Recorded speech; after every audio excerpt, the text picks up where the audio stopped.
Vous faire découvrir aujourd'hui le festival à pas compter avec Simon Lépine. Vous le disiez tout à l'heure, c'est à destination des enfants mais aussi des plus grands. Tout à fait, c'est aussi à destination des plus grands. D'ailleurs, on observe depuis quelques années de plus en plus d'adultes qui viennent sans leurs enfants sur le festival. Alors cette année, c'est à 75% autour des marionnettes, racontez-moi.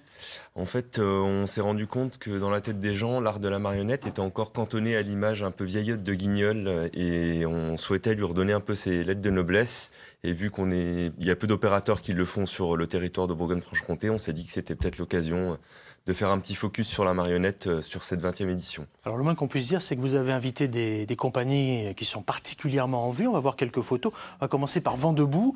Alors on ne va pas faire le catalogue de tous les spectacles. Ouais, non. Le plus simple, c'est d'aller faire un petit tour sur Internet, de taper à pas compter dans tous les bons moteurs de recherche et on retrouve évidemment tout ça. Mais ça, en quelques mots, Vent debout. Donc Vent debout, en fait, c'est un peu sur l'histoire de l'expression. C'est comment faire passer des messages des fois quand la communication est rompue, on va dire. Ah non, vous osez dire qu'avec nos enfants, ça peut parfois être un peu tendu, Jean-Jacques?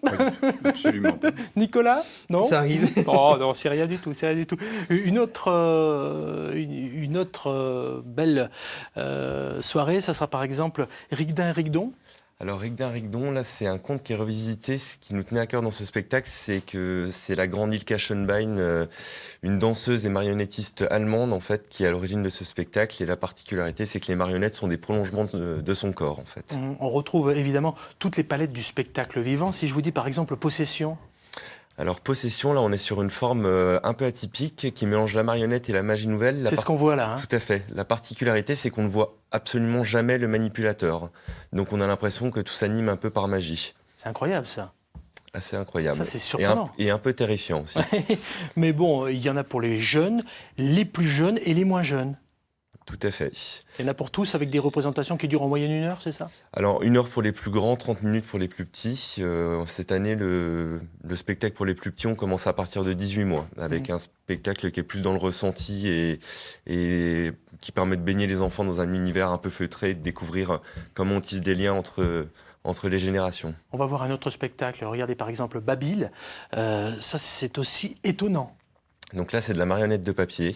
Donc, quand je vous disais qu'on explorait un peu toutes les différentes formes de marionnettes, là, on a eu un exemple où c'est que des marionnettes de papier et des petits magnettes, en fait, que les deux manipulateurs vont déplacer sur les fils et les panneaux pendant leur présentation. Il y a aussi Ficelle, que moi j'ai sélectionné parce que j'ai trouvé ça sympa. Ficelle, on va regarder.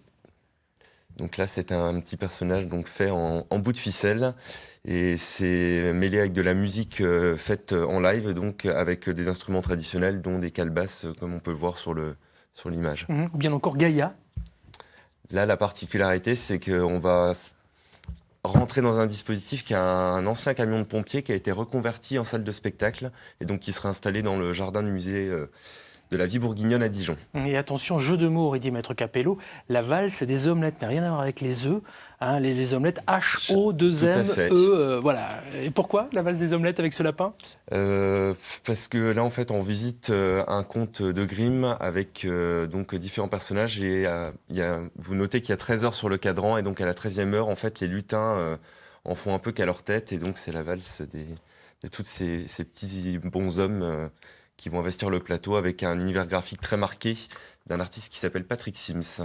Et puisqu'on parle d'artistes, il y a une belle artiste qui a une compagnie, c'est Zabou Bretman. On pense à l'actrice, à la réalisatrice, à la metteur en scène. Elle a eu des Césars, des Molières. Ce qu'on sait moins, c'est qu'elle a chanté avec Arnold de Turboust, Adélaïde. Et moi, j'adore cette chanson. Voilà pourquoi je voulais en parler. Mais bon, il y en a plein qui vont aller chercher un petit peu sur le net. Ça ne va pas nous rajeunir, c'est les années 80. Mais Zabou Bretman, elle a une compagnie de marionnettes. Moi, je ne savais pas. C'est quoi? Expliquez-moi. Alors, c'est pas de la marionnette. Là, on est plus sur du théâtre un peu plus traditionnel, mais c'est sa toute première production jeune public. Elle ne fait que du théâtre pour adultes. Et donc là, elle a décidé de monter une compagnie qui s'appelle Cabotine, spécialement dans la production jeune public, où ça va être l'histoire d'un chien vagabond errant qui parle le chat, qui chante, et d'une petite fille. Et donc c'est l'histoire en fait de deux personnages qui ne parlent pas le même langage, qui vont finir par se comprendre quand même. Mais vous savez quoi, nous on se comprend très bien. Thelonious et Lola, on va regarder un tout petit extrait, c'est la compagnie Zabou Bretman. C'est dans le cadre du festival à pas compter. Ça se passe actuellement en Bourgogne-Franche-Comté, dans les environs de Dijon. Regardez. Je m'appelle Lola. Thelonious, enchanté. Je vais pas vous l'échouiller, je vous donne la pâte. Avec plaisir. Vous parlez quelle langue? Nous parlons chien. Nous utilisons la grammaire du poil. La grammaire du poil. Et celle des narines. La conjugaison est un peu difficile. On confond parfois le frisson d'une moustache avec la crampe de l'oreille. Thelonious et Lola par la compagnie Zabou Bretman, l'un des multiples spectacles qu'on peut découvrir dans le festival à pas compter. C'est 81 représentations, c'est 10 créations, c'est 24 spectacles, c'est 15 lieux. Ça rayonne sur le Grand Dijon, ça existe depuis 20 ans. Donc, plus que de faire le catalogue, allez donc faire un petit tour pour découvrir cet événement. Ça se passe jusqu'au 28 février, donc il reste encore un petit peu de temps pour s'y rendre. Un petit peu de temps, oui. Et un petit peu de place, mais plus beaucoup, il faut se dépêcher. Ouais, parce que pour être très clair, il y avait environ 10 000 places, c'est ça? Vous en Il y avez avait vendu environ 10 une 000 places, et là, il y en a un peu plus de 8 000 de vendus. Mais Donc tant on mieux. arrive. Mais très bien, félicitations et bravo à ce collectif, à l'ABC, organisateur de cet événement festif et populaire en Bourgogne-Franche-Comté, un festival à destination des enfants, mais pas seulement, je le redis, ça c'est important pour les parents et les grands-parents qui sont avec nous.